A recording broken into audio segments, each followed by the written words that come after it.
So recently I've been experimenting with goo and I've created something devastating. Very devastating. Super devastating. Very devastating. But basically, I've discovered a way for goo to break in a way that destroys floors and walls and anything building related. And this can be useful because you won't have to bring C4 anymore and things like that. You can just rely on Goo Gun to sort of just help you stall cash outs by itself without having to bring C4. You can bring other stuff like anti-grav instead, or healing ball, or whatever you want. And that's like the main benefit of this tech. And let me show you some clips right now. The big splash just made the return to the arena. Bro's addicted to drawing goo deep the goo gun. Ooh. Is Bro like 3 floors at one time?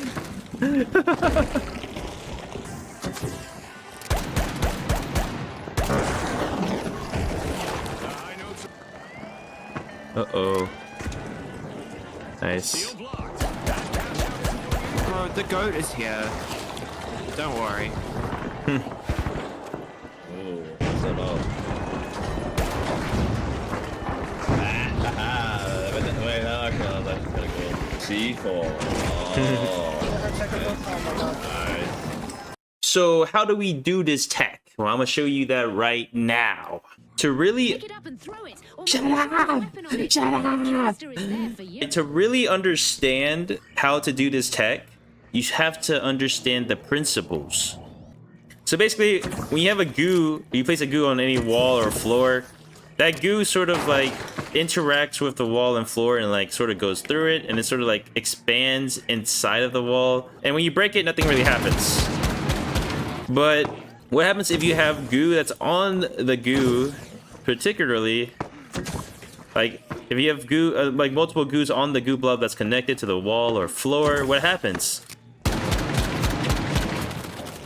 And basically, the goo just falls off, and nothing really special happens. When this happens, though, the goo that's connected, like all the goo that's connected to your original goo, they sort of expand away from the original goo. How do we use this to break walls and floors? The idea is that if we put pressure, so since all of these goo are sort of connected to this one goo at the top, if I break this goo, all these goo blobs that are like sort of connected to the floor or overlapping with the floor, they'll sort of like pop up, creating sort of pressure. And that pop up could be very fast and destroy the walls and floors if they go up really quickly. And that's basically how most of this works. So let me show you really quickly how I do it. And basically all these goo blobs sort of serve a purpose. Like these goo blobs at the top, they create pressure on the top, on the floor, and these goo blobs on the bottom create pressure on the bottom. And so they all kind of converge together when I break this one goo blob. They create sort of this force between each other, and they sort of create a destruction effect. Is this really viable? I think the short answer is yes, this is viable. There is ways to break like entire buildings. And I think the quickest way is like you can do it in like 8 shots. It depends on the floor and the ceiling, like how much goo you have to shoot. A normal Monaco room, you're going to be able to do it in like 8 shots or 10 shots. But basically all you need to do is like 5 blobs going from the top to the bottom here, overlapping with the floor and the ceiling. So an example like this. Like these 5 blobs, perfect. And then usually what I do is I do 3 blobs, just like sort of arching. You want to put the blobs where you want to destroy stuff. So like if you want to destroy this floor, this area, you want the blobs to be in this area. Sometimes the tech can be somewhat inconsistent, but it's mainly a skill issue. It's not really related to the effect itself. So this one, it should work. Yeah, and that's like basically the fastest way to do it. And before you start trying this yourself and complaining to me when it doesn't work, let me tell you some key things that need to happen when you're doing this. So one thing that you really need to make sure that you're doing is creating a vertical line, like as much as a vertical line as you can. So like something like this, And basically what this vertical line, or like somewhat vertical line, will do is like it'll create the most pressure in the shortest amount of space. Your climb to the top starts now. And when you do like the top part here, the reason why I'm doing it like sort of like over the bottom part here is because like you want to make sure it's at the pressure is as vertical as possible, because like you don't want the pressure to go sideways, because like if you go sideways or like this, the pressure won't be hitting the walls or the floors or the ceilings or the floors enough to break it. So if you really want to break sort of like this, you want to create as much sort of pressure vertically as possible, so that the goo will do the thing. It will do the thing. Let's see if I can do it a little bit faster with less goo blobs. Like 2 blobs there. Yeah, that didn't really work. But the idea is that the more goo blobs you use, the more consistent it will be. If you have enough time to put more goo blobs, then you definitely should. You can put more at the bottom, more at the top. Anything really works. And actually, I think the more goo blobs you put, the more likely it's going to work, because the more chain reactions you create, the more pressure that is applied to the building, the more destruction it will do. In that last example, you probably noticed like I didn't really destroy much of the ceiling, and that's another big thing is like you have to make sure that the goos you place that are near the ceiling or the floor, they have to be overlapping with the floor or ceiling as much as possible. And the big thing is like creating a balance. So like you don't want to shoot the floor, you want to shoot the goo, right? So you got to make sure you kind of practice this a little bit. Like notice how I'm aiming only at the goo, but like I want to aim a little bit closer to the ceiling as much as possible, so that most of the goo goes through the ceiling, and that creates the most pressure, I guess.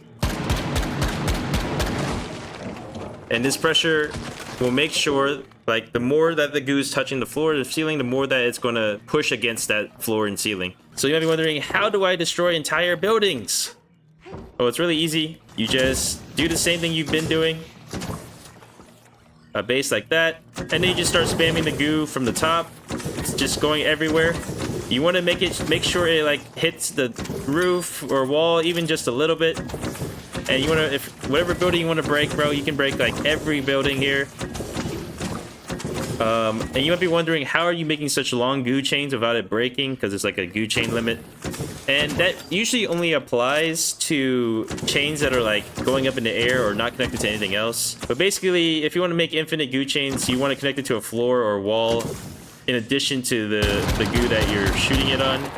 So the goo thinks that it's, you know, being placed on something in the world. But yeah, the idea is like theoretically you could break multiple buildings with this, maybe the entire Monaco map. You probably won't have enough time for that though, unfortunately. But let's see how far I can get this. Oh, it broke. Yeah, you can tell like I just broke this entire building. Let's go over here. I broke most of this building. And this whole floor is just completely gone. And you might be wondering, like, how did it break without me shooting the goo blob?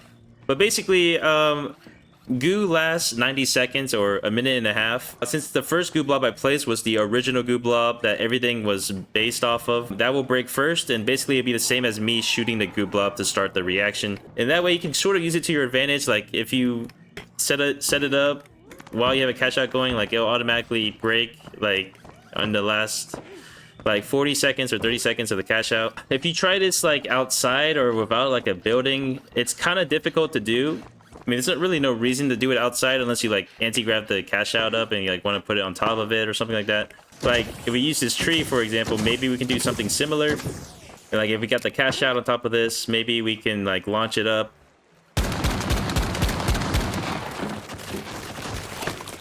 I mean, it broke the tree. I mean, the main like sort of purpose of this is sort of to drop like floors, to destroy buildings, or maybe to drop the cash out to stop steals and stuff like that without having to use a gadget spot. So Right now I have C4 on, but like if you didn't have C4, you could still do some of the sort of same things that you usually do with C4, like putting the C4 in the cash out and like dropping it a floor when they start stealing. And you could even use the goo tech with the C4. So let's say like if you really wanted to time the destruction, and like what you could do is place a C4 on the original, and keep in mind one C4 doesn't break goo, but goo will break if the thing it's on breaks, so like the floor. So the C4 would break the floor and that would break the goo. So like if I just, or keep in mind you can also shoot the goo, you can also connect the goo through the floor if it's spoken out, and sort of like destroy multiple floors at once if you wanted to, without like destroying the building or something like that. If I wanted to blow it up now without having to be on the floor the goo is. Having fun out there, are we? Love the fireworks. It's just basically a way to sort of amplify explosions or even create its own explosion. But the thing is, like, the main weakness of this is like you have to be over there, or you have to have a C4 there to sort of activate the explosion. But it's just a really cool tech that probably the biggest goo tech that's been discovered recently, at least for multiple seasons. And I think you can also do this with horizontal walls. Like if you want to reach into a room or something like that, you could also do the same thing. You can break sort of the horizontal walls as well. And I think I don't think there's going to be many times you're going to want to do this, but the general idea is just like if you have two opposing sides that can provide resistance to the goo, it's probably going to work. If you're doing this on like the second floor or third floor, so like for example I'm on the second floor here, it will break the floor, that both the floor and the ceiling. So you will be like, if you're playing a cash out, it's going to drop twice, so keep that in mind. So something like that. It doesn't really matter where you start the OG goo block. Why do you start at the top? Because it's easier to shoot from up to down than it is to start from bottom to up. Because sometimes you have to, like if you're at the bottom, you have to jump up to shoot, right? So it's like...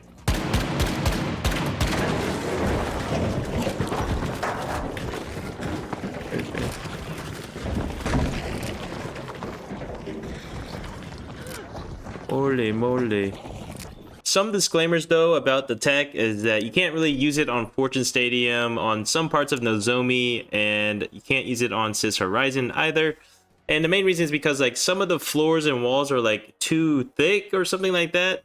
And I'm still sort of testing that out, seeing what works, what doesn't work, and hopefully I'll be able to find a way to fix it. But on most maps, you should be able to do the tech. Shout out to Slappy Chappy, Skelly for helping me test it, as well as the people that watch me on my streams, asking me questions, giving me inspiration. Appreciate you guys. Thank you guys for watching. I hope you enjoyed the video, learned the new tech, and hopefully like, comment, and subscribe. But thank you, and I'll see you guys next time. Bye-bye.